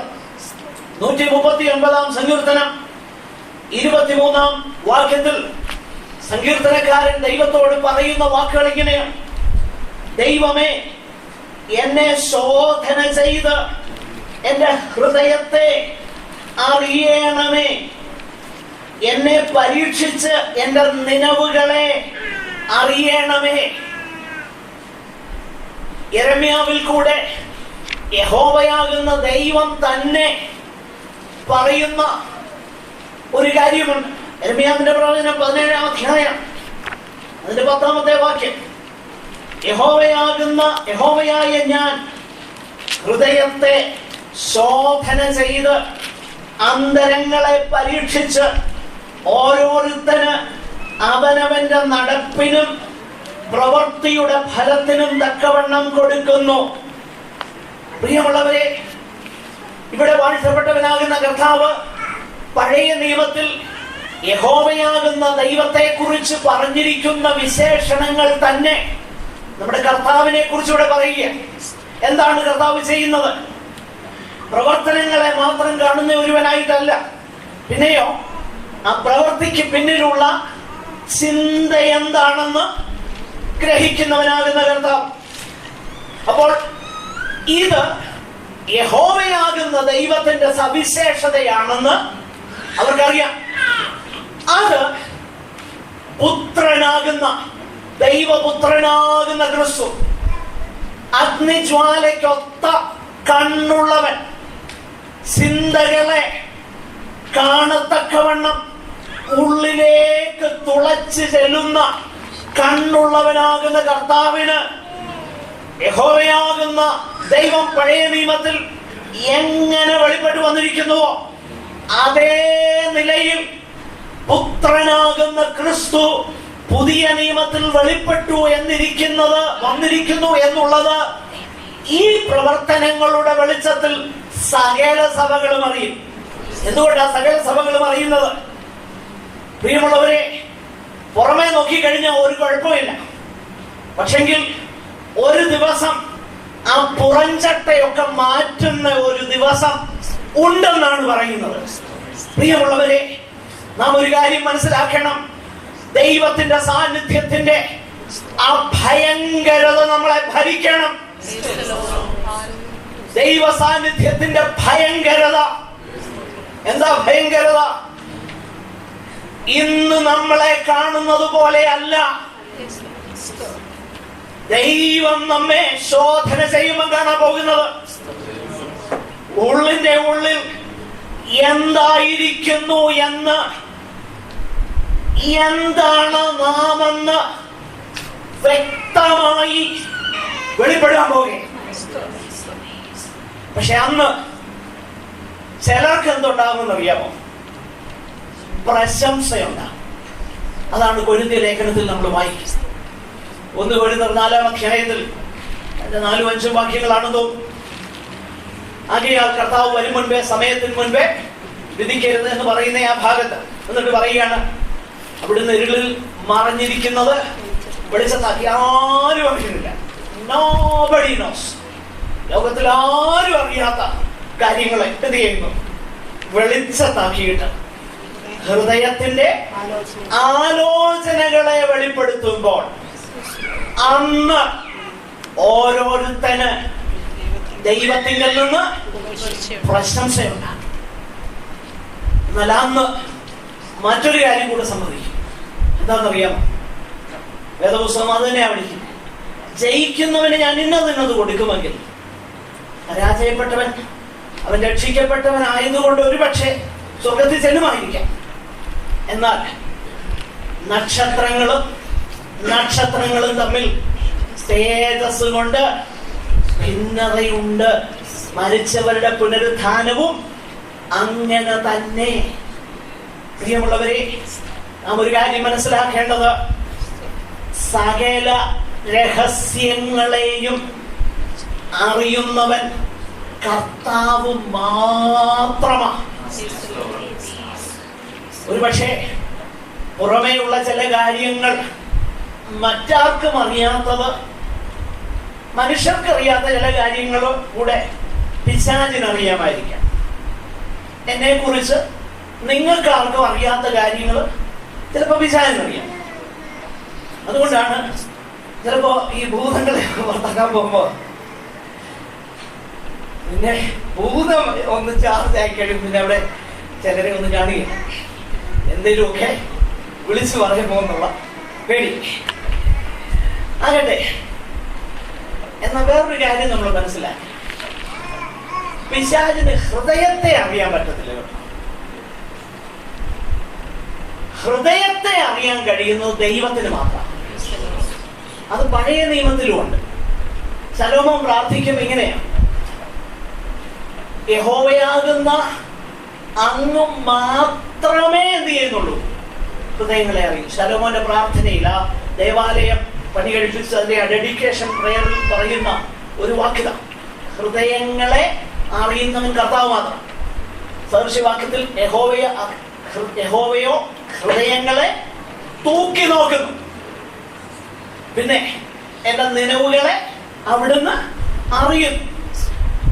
പുതിയ നിയമത്തിലേക്ക് വരുമ്പോൾ അപ്പോസ്തലരുടെ പ്രവൃത്തി 1-ാം അധ്യായത്തിൽ അവർ പ്രാർത്ഥിച്ച് ചീട്ടിട്ട് ഇങ്ങനെ പ്രാർത്ഥിക്കുക: സകല ഹൃദയങ്ങളെയും അറിയുന്ന കർത്താവേ. ഞങ്ങൾ പുറമേ ഉള്ള ക്രൈറ്റീരിയൻ അനുസരിച്ച് ഇവരെയൊക്കെ തെരഞ്ഞെടുത്തു, പക്ഷേ ഇതിൽ നിന്ന് ആരെ തെരഞ്ഞെടുക്കണമെന്ന് ഞങ്ങൾക്ക് അറിയത്തില്ല. ഇത് രണ്ടുപേരും ഈക്വലാണ്. പക്ഷേ അങ്ങേക്ക് അറിയാം, സകല ഹൃദയങ്ങളെയും അറിയുന്ന കർത്താവ്. നോക്കുക, ദൈവത്തിന് മാത്രമേ ഹൃദയങ്ങളെ അറിയാൻ കഴിയത്തുള്ളൂ. ഹൃദയങ്ങളെ അറിയാൻ കഴിയത്തുള്ളൂ. ഇവിടെ നമ്മുടെ വാഴ്ത്തപ്പെട്ടവനാകുന്ന കർത്താവിനെ കുറിച്ച് പറയുന്നതാ, അവൻ ഹൃദയത്തെ, അല്ലെങ്കിൽ യഹോവയാകുന്ന ഞാൻ ഹൃദയത്തെ ശോധന ചെയ്യും. ഇവിടെ ഈ ഭാഗത്ത് അത് തന്നെയാണ് നമ്മൾ കാണുന്നത്. ഞാൻ ഉൾപൂവുകളെയും ഹൃദയങ്ങളെയും ആരായുന്നവനെന്ന് സകല സഭകളും അറിയും. എന്നിട്ട് ഞാൻ ഉൾപൂവുകളെയും ഹൃദയങ്ങളെയും ആരായുന്നവനാകൊണ്ട് അതിന്റെ വെളിച്ചത്തിൽ എന്ത് ചെയ്യും? ഓരോരുത്തന് നിങ്ങളുടെ പ്രവർത്തിക്ക് തക്കവണ്ണം ഞാൻ നിങ്ങൾക്ക് പകരം ചെയ്യും. എന്തുകൊണ്ടാണ് കർത്താവിന് പ്രവർത്തിക്ക് തക്കവണ്ണം പകരം ചെയ്യുവാൻ കഴിയുന്നത്? അതിന്റെ കാരണം, അന്തരംഗത്തെ അറിയുവാൻ കഴിയുന്നത് കർത്താവിന് മാത്രം. അപ്പൊ അന്തരംഗത്തിലെ ചിന്തകളുമായി ബന്ധപ്പെടുത്തിയാണ് പ്രവൃത്തിയെ കർത്താവ് ശോധന ചെയ്യുന്നത്. ഇത് മറന്നുപോകരുത്. കേവലം പ്രവൃത്തികൾക്കല്ല പ്രതിഫലം, നേരെ മറിച്ച് പ്രവൃത്തികളുടെ പിന്നിൽ ഉണ്ടായ ചേതോവികാരത്തിന്റെ അടിസ്ഥാനത്തിലാണ് പ്രവൃത്തിക്ക് പ്രതിഫലം കൊടുക്കുന്നത്. ഇത് മറന്നുപോകരുത്. കർത്താവിനെ കുറിച്ച് ഉള്ളതാകുന്ന ഈ കാര്യം നമ്മൾ മറന്നുപോകരുത്. നേരത്തെ അവളെന്നും അവരെന്നും ഒക്കെ പറഞ്ഞെങ്കിൽ, അതായത് അവളുടെ ദുർനടപ്പെന്നും അവരെ തെറ്റിച്ച് കളയുന്നെന്നും അവള് മാനസാന്തരപ്പെട്ടില്ലെന്നും ഒക്കെ പറയുന്നെങ്കിൽ, ഈ വേദഭാഗത്തേക്ക് വരുമ്പോൾ പൊതുവായിട്ട് എല്ലാവരോടുമുള്ള സന്ദേശമാണ്. ഞാൻ സകല ഹൃദയങ്ങളെയും ആരായുന്നവൻ എന്ന് സകല സഭകളും, ഞാൻ ഉൾപ്പുകളെയും ഹൃദയങ്ങളെയും ആരായുന്നവൻ എന്ന് സകല സഭകളും അറിയും. നിങ്ങളുടെ പ്രവർത്തിക്ക് തക്കവണ്ണം ഞാൻ നിങ്ങൾക്ക് ഏവർക്കും പകരം നൽകും. അവർക്ക് മാത്രമല്ല, എല്ലാവരോടുമുള്ള കർത്താവിന്റെ സ്റ്റാൻഡേർഡ് ഇതാണ് എന്ന് നമ്മൾ മനസ്സിലാക്കിയത്. ഞാൻ പെട്ടെന്ന് എന്റെ വാക്കുകളെ അവസാനിപ്പിക്കട്ടെ. 24 25 വാക്യങ്ങളില് ഇവിടെ കർത്താവ് ആവശ്യപ്പെടുന്ന ആ ഡിമാൻഡ് എന്താണ് അവിടെ പറയുന്നത്? എന്നാൽ ഈ ഉപദേശം കൈക്കൊള്ളാത്തതെയും അവൾ പറയും പോലെ സാത്താന്റെ ആഴങ്ങൾ അറിഞ്ഞിട്ടില്ലാതെയും തുയഥൈര സഭയിലെ ശേഷം പേരോട്. ഇവിടെ സാത്താന്റെ ആഴങ്ങൾ എന്ന് എന്താണ് അർത്ഥമാക്കുന്നത്? അത് എന്താണെന്ന് മനസ്സിലാക്കണമെന്നുണ്ടെങ്കിൽ ഇവിടെ കർത്താവ് പറയുന്ന ആ വാക്കൊന്ന് ചേർത്ത് ചിന്തിച്ചാൽ മനസ്സിലാക്കുവാൻ കഴിയും. അതായത് ഈ ഉപദേശം കൈക്കൊള്ളാതെയും അവർ പറയും പോലെ സാത്താന്റെ ആഴങ്ങൾ അറിഞ്ഞിട്ടില്ലാതെയും. നോക്കാം, അപ്പോൾ ഇവിടെ അവർ പറയുമ്പോൾ അവരതിനെ സാത്താന്റെ ആഴങ്ങളെന്നാണോ വിളിക്കുന്നതെന്നാണോ അതിന്റെ അർത്ഥം? അതോ ഇവിടെ ദൈവം അതിനെ അവര് നല്ലതെന്ന് പറയുന്നതിനെ അത് സാത്താന്റെ ആഴങ്ങളാണ് എന്നാണോ അർത്ഥമാക്കുന്നത്? നമുക്ക് വ്യക്തതയില്ലെങ്കിലും ഒരു കാര്യം നമുക്ക് ആ നിലയിൽ ചിന്തിച്ചാൽ മനസ്സിലാക്കുവാൻ കഴിയും. അവര് പറയുന്നത് ഇത് ശരിയാ, കാരണം അവള് പറയുന്നത് എന്താ? താൻ പ്രവാചകി. അപ്പൊ അവള് പറയുന്നതെല്ലാം സത്യമാണെന്നാ പറയുന്നത്. ഇത് മറ്റുള്ളവർക്കൊന്നും വെളിപ്പെടാത്ത, എനിക്ക് മാത്രം വെളിപ്പെട്ട് കിട്ടിയ കാര്യങ്ങളാണെന്നാകാം അവകാശപ്പെടുന്നത്. പക്ഷെ അതിനെ ദൈവം കാണുന്നത് എന്താ? സാത്താന്റെ ആഴങ്ങളെന്ന്. മനുഷ്യന്റെ ദൃഷ്ടിയിൽ നല്ലതെന്ന് അവര് ചിന്തിക്കുന്നത് ഏറ്റവും അശുദ്ധമായതെന്നാണ് ഇവിടെ ദൈവത്തിന്റെ പരിശുദ്ധാത്മാവ് രേഖപ്പെടുത്തുന്നത്. എന്നിട്ട് അവരോട് പറയുകയാണ്, അങ്ങനെയുള്ളവരോട് വേറൊരു ഭാരം ഞാൻ നിങ്ങളുടെ മേൽ ചുമത്തുന്നില്ല, എങ്കിലും നിങ്ങൾക്കുള്ളത് ഞാൻ വരും വരെ പിടിച്ചുകൊള്ളുവീൻ എന്ന് ഞാൻ കൽപ്പിക്കും. ഇവിടെ നിങ്ങൾക്കുള്ളത് പിടിച്ചുകൊള്ളുവീൻ എന്ന് പറയുമ്പോൾ പുതിയ നിയമത്തിലെ മറ്റ് പല വേദഭാഗങ്ങളും ചേർത്ത് എന്താണ് ദൈവമക്കൾ പിടിച്ചുകൊള്ളേണ്ടത് എന്നുള്ളത് നമുക്ക് മനസ്സിലാക്കാൻ കഴിയുന്നു. പെട്ടെന്ന് വേണമെങ്കിൽ ചില വേദഭാഗങ്ങൾ ഞാൻ പറയാം. ഇപ്പൊ അത് എടുത്തു വായിച്ച് വിശദീകരിക്കാൻ എനിക്ക് നേരമില്ല, ഞാൻ പറഞ്ഞത് അവസാനിപ്പിക്കാം പെട്ടെന്ന്. ഇത് വളരെ ഇമ്പോർട്ടൻ്റ്. ഒരുപക്ഷെ നിങ്ങൾക്ക് പിന്നീട് ഈ പറയുന്ന വിഷയങ്ങളിൽ നിന്ന് ഒരു സന്ദേശം ഡെവലപ്പ് ചെയ്യുവാൻ കഴിയും. ക്രിസ്തീയ ജീവിതത്തോടുള്ള ബന്ധത്തില് നമ്മൾ മുറുകെ പിടിക്കേണ്ട പല കാര്യങ്ങളും വിട്ടുകളയേണ്ടതുണ്ട്. ആ വിഷയത്തിലേക്കൊന്നും ഞാൻ പോകുന്നില്ല. മുറുകെ പിടിക്കേണ്ടത്, നിനക്കുള്ളത് പിടിച്ചുകൊള്ളുക എന്നൊക്കെ പറയുമ്പോൾ മറ്റ് പുതിയ നിയമത്തിലെ വേദഭാഗങ്ങളൂടെ ചേർത്ത് ചിന്തിച്ചാൽ നമുക്കത് വളരെ ശ്രദ്ധേയമായിട്ട് എന്താണെന്ന് ഗ്രഹിക്കാനായിട്ട് കഴിയും. 1 കൊരിന്ത്യർ 15-ാം അധ്യായം 2-ാം വാക്യത്തിൽ സുവിശേഷത്തെ മുറുകെ പിടിപ്പാനായിട്ട് ദൈവത്തിന്റെ ദാസൻ അവിടെ കൊരിന്തിലുള്ള വിശുദ്ധന്മാരോട് ആവശ്യപ്പെടുകയാണ്. സുവിശേഷത്തെ മുറുകെ പിടിക്കുക. വേദഭാഗം അതിങ്ങനെയാണ്: നിങ്ങൾ വിശ്വസിച്ചതും നിങ്ങൾ നിൽക്കുന്നതും നിങ്ങൾ വിശ്വസിച്ചതും വൃഥാവില്ലെന്ന് വരികിൽ നിങ്ങൾ രക്ഷിക്കപ്പെടുന്നതുമായ സുവിശേഷം നിങ്ങൾ പിടിച്ചുകൊണ്ട.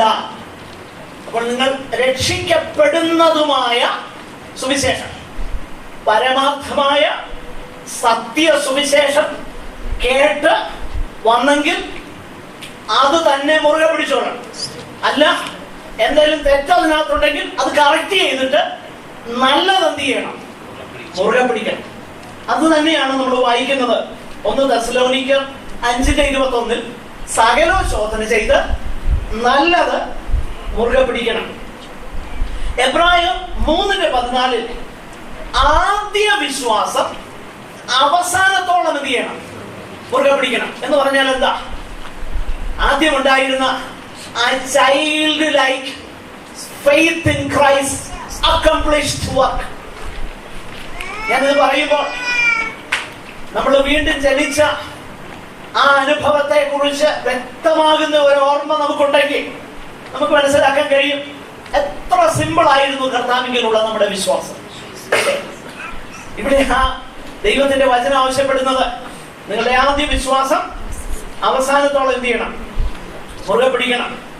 2 തിമോഥെയോസ് 1:13 പഥ്യവചനത്തെ മുറുകെ പിടിക്കണം. Sound teaching. എന്താ മുറുകെ പിടിക്കേണ്ടത്? Sound teaching, പഥ്യവചനം. അത് തീത്തോസിന്റെ 2 തിമോഥെയോസ് 1:13, തീത്തോസ് 1:9, 2 തെസ്സലോനിക്കർ 2:15. സമയമില്ലാത്തതുകൊണ്ട് ഞാൻ എടുത്തു വായിപ്പിക്കാത്തത്.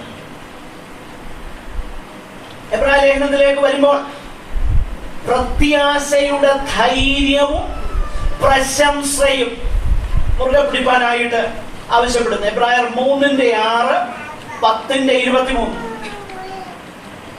മറ്റൊന്ന് നമ്മുടെ സ്വീകാരം. സ്വീകാരം എന്ന് പറഞ്ഞാൽ എന്താ? അവർ കൺഫെഷൻ. നമ്മൾ ഏറ്റു പറഞ്ഞത് എന്താ? അത് മുറുകെ പിടിച്ചോളാം. എബ്രായർ 4:14 ആകട്ടെ. ഈ കാര്യങ്ങളൊക്കെ തന്നെ ഇതിനോടുള്ള ബന്ധത്തില് നമുക്ക് ചേർത്ത് ചിന്തിപ്പാനായിട്ട് കഴിയും. കാരണം ഇത് സകല ഇടത്തുമുള്ള സകല ദൈവജനത്തിനുമുള്ളതാകുന്ന അരുളപ്പാടാണ്. അതിനുശേഷം ഒരു വലിയ വാഗ്ദത്തമാണ് നൽകുന്നത്. ഒന്ന്, അതിന്റെ 26 മുതലുള്ളതാകുന്ന അതിന്റെ 25ാമത്തെ വാക്യത്തിൽ നമ്മൾ കണ്ടു. എങ്കിലും നിങ്ങൾക്കുള്ളത് ഞാൻ വരും വരെ പിടിച്ചുകൊള്ളുവീൻ എന്ന് ഞാൻ കൽപ്പിക്കുന്നു. കർത്താവിന്റെ വരവ് വരെയോ അല്ലെങ്കിൽ നമ്മുടെ മരണം വരെയോ അതിനെ മുറുകെ പിടിക്കുക. പിന്നെ ജയിക്കുന്നവന് ഞാൻ കൽപ്പിച്ച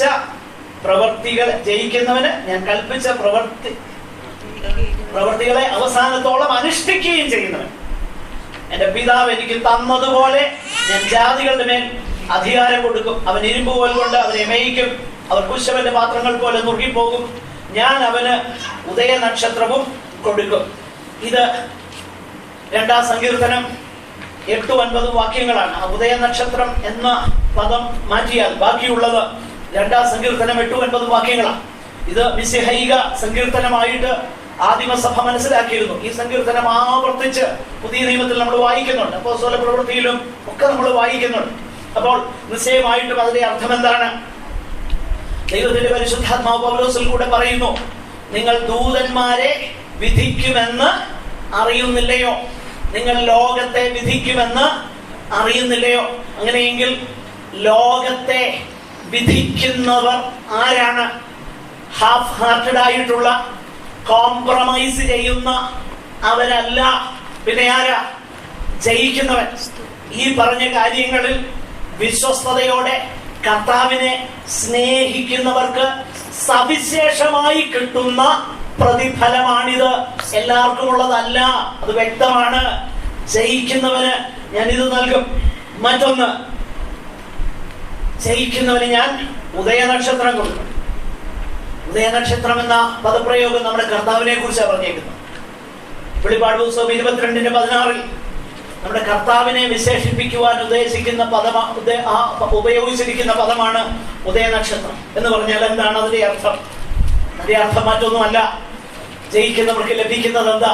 പൗലോസിന്റെ ഭാഷയിൽ പറഞ്ഞാൽ, ഞാൻ ക്രിസ്തുവിനെ നേടേണ്ടതിന് ജയാളിയായി ചെല്ലുമ്പോൾ എന്താ കിട്ടുന്നത്? കർത്താവിനെ കിട്ടും. എന്ന് പറഞ്ഞാൽ എന്താ അതിന്റെ അർത്ഥം? കർത്താവിന്റെ സാന്നിധ്യത്തിൽ ആ കർത്താവുമായിട്ടുള്ള ആ കൂട്ടായ്മ ബന്ധത്തിന്റെ മാധുര്യം നിത്യതയിൽ ആഴമായി അനുഭവിച്ചറിയാൻ കഴിയുന്നതാക്കാം. ഈ ലോകത്തിലെ കാര്യങ്ങളുമായി കോംപ്രമൈസ് ചെയ്തവർക്കല്ല, പിന്നെ ആർക്കാം? അതിന്മേൽ ജയിക്കുവാൻ കഴിഞ്ഞവർക്ക്. എന്റെ വാക്കുകളെ അവസാനിപ്പിക്കട്ടെ. ഇന്നത്തെ ഈ രാത്രി സമയം ദൈവത്തിന്റെ പരിശുദ്ധാത്മാവ് നമ്മോട് സംസാരിച്ചുവെങ്കിൽ ആത്മാവ് സഭകളോട് പറയുന്നത് എന്തെന്ന് ചെവിയുള്ളവൻ കേൾക്കട്ടെ. ആ സന്ദേശം നമ്മുടെ ജീവിതത്തിന്റെ ഭാഗമായി തീരട്ടെ. അവസാനത്തോളം വിശ്വസ്തയോടെ തുയഥൈരയിലെ സഭയിലെ അനേക വിശുദ്ധന്മാരെ പോലെ ആദ്യത്തിനേക്കാളും നമ്മുടെ അവസാനം നന്നായിരിക്കാൻ, ഓടിയതും അധ്വാനിച്ചതും വൃഥാവായില്ല എന്ന് ക്രിസ്തുവിന്റെ നാളിൽ പ്രശംസ ഉണ്ടാകേണ്ടതിന് വിശുദ്ധിയോടെ, വേർപാടോടെ, ഹൃദയംഗമായി, ആത്മാർത്ഥതയോടെ, ഉള്ളിന്റെ ഉള്ളിൽ നിന്ന് നമുക്ക് കർത്താവിനെ സ്നേഹിക്കാൻ. കാരണം ഉൾഭൂവുകളെ അറിയുന്ന കർത്താവിനെയാണ് നമ്മൾ സേവിക്കുന്നത്. പുറമേ ഉള്ളതിനെ മനുഷ്യൻ കാണുമ്പോൾ ഉള്ളിനെ കാണുന്ന കർത്താവിനെ സേവിക്കുന്നു എന്ന ബോധ്യം നമ്മെ ഭരിക്കട്ടെ. കർത്താവ് അതിനായി നമുക്ക് ഇടയാക്കട്ടെ. സഹോദരന്മാരൊരാൾക്ക് പ്രാർത്ഥിച്ചവർ